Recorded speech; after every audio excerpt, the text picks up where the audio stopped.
मैं डॉक्टर आनंद भारद्वाज, मुख्य शिक्षा अधिकारी हरिद्वार। ये क्या मामला हुआ? एक निजी स्कूल था जो मन माफिक जो है फीस वसूल रहा था, अनाप शनाप चार्जेस लगाए हुए थे। क्या है पूरा एपिसोड?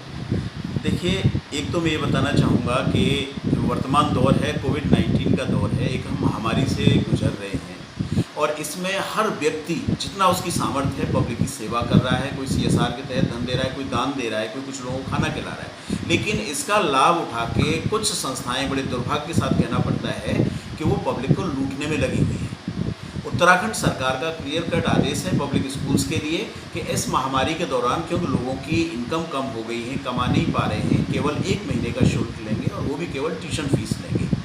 फीस के लिए किसी पर दबाव नहीं बनाएंगे और यदि कोई व्यक्ति फीस नहीं दे पाता है तो उस बच्चे का नाम नहीं काटेंगे, उस पर कोई लेट पेमेंट नहीं लगाएंगे, बच्चों की ऑनलाइन पढ़ाई जारी रखेंगे और स्टाफ को, चपरासियों को, ड्राइवर्स को सैलरी देंगे, जिससे कि उनके घर का भी पालन पोषण होता रहे। अभी मुझे आज व्हाट्सएप से एक अभिभावक ने मैसेज भेजा कि दून कैम्ब्रिज स्कूल में बहुत महंगी किताबें लगाई जा रही हैं। इसके लिए उन्होंने जो मैसेज था मेरे व्हाट्सएप पर भेजा, उसमें लिखा हुआ था भार्गव बुक डिपो हरिद्वार में है, यहाँ से किताबें खरीदनी। तो मैंने इसकी जांच यहाँ की उप शिक्षा अधिकारी दीप्ति यादव जी को दी। उन्होंने एक नकली ग्राहक बना के वहाँ पर भेजा। एक पहली क्लास का किताबों का सेट 2250 रुपये में इन्हें मिला है। वो सेट हमने खरीद लिया, उसके लिए हमने बाकायदा पैसे जमा करा के उसकी रसीद ली है।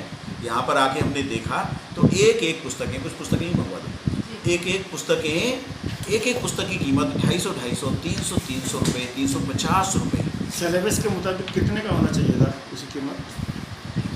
635 रिट पिटीशन 635/MS 2018। सारे ही पब्लिक स्कूल, प्राइवेट स्कूल्स की एसोसिएशन हाईकोर्ट में गई थी ये मांगने के लिए कि हमारे ऊपर सरकारी किताबें न थोपी जाएं। उसमें ऑनरेबल हाईकोर्ट ने डिसीजन दिया है कि यदि ये लोग किताबें लगाते भी हैं तो वो किताबें with the prior permission of the local authority, अधिकारियों की अनुमति से लगाई जाएंगी। उनकी उपलब्धता काफ़ी होगी और उनकी जो कीमतें हैं वो एट पार होंगी। यहाँ पर जो देखने में मिला है, जैसे देखिए ये हिंदी की किताब है, हिंदी की पुस्तक है और मुश्किल से 20-30 पेज की, ये 60 रुपये की है।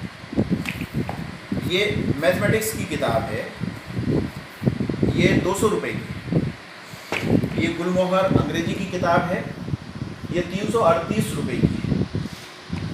ये सुलेख की प्रैक्टिस की है, ये 200 रुपये की है। ये व्याकरण की है, ये किताब 215 रुपये की है। ये ट्रेजर्स ऑफ टेलर्स, ये एक छोटी सी किताब है, ये 210 रुपये की है। आप देख रहे हैं तो 2500 रुपये एक बच्चे के ऊपर लगा रहे हैं और ये किताब पूरे मार्केट में कहीं पर भी उपलब्ध नहीं है, केवल और केवल भार्गव बुक डिपो पर है। वहीं के लिए मैसेज किया जाता है। इसका मतलब साफ साफ है कि प्रॉफिट लेने के लिए स्कूल ने किताबें एक खास दुकान पे रखवा दी हैं। उस दुकान के खिलाफ भी कार्रवाई प्रस्तावित है, क्योंकि वो ऐसे कोविड-19 की महामारी के समय में पब्लिक को लूटने की कोशिश कर रहे हैं। आप जानते हैं सारी प्राइवेट किताबें जब भी खरीदेंगे उनके ऊपर कहीं 40% रिबेट मिलता है, कहीं 20% मिलता है, कहीं 30% मिलता है। 1 रुपये का रिबेट वो दुकान वाले किसी भी गार्जियन को नहीं दे रहे हैं। इसके अलावा फीस रसीद देखी गई। इस फीस रसीद में हमने पाया कि ये जो स्कूल है केवल ट्यूशन फीस नहीं ले रहा है, रजिस्ट्रेशन फीस का 1000 रुपया, एडमिशन फीस का 3000 रुपया, स्मार्ट क्लास का 1000 रुपया, टर्म्स फीस नाम से 850 रुपया और ट्यूशन फीस 1650 रुपये, कुल मिला के 7500 रुपये। इसमें ट्यूशन फीस है केवल 1650 रुपये और वसूल किए जा रहे हैं गार्जियन से 7500 रुपये। तो ये वाकई धांधली है, ये पब्लिक को गलत समय पर ठगने की कोशिश है। इसके लिए विद्यालय के खिलाफ और संबंधित बुक सेलर के खिलाफ कार्यवाही प्रस्तावित की जा रही है। मेरा सभी अभिभावकों से भी यह अनुरोध है कि यदि आपके बच्चे से 1 महीने से ज़्यादा कोई पब्लिक स्कूल फीस चार्ज करता है, ट्यूशन फीस के अलावा कोई फीस लेना चाहता है, बच्चे का इस कारण से नाम काटता है कि फीस जमा नहीं हुई है, फीस लेने के लिए दबाव बनाता है, ई लर्निंग के तहत ऑनलाइन पढ़ाई नहीं कराता है या सरकारी किताबों के अलावा बहुत ज़्यादा महंगी किताबें किसी खास दुकान से लगवाता है, तो हमें निश्चित रूप से वो सूचित करें, उनके पक्ष में निश्चित रूप से कदम उठाएं। अब किस तरह की कार्रवाई करेंगे आप किस- इनके ऊपर?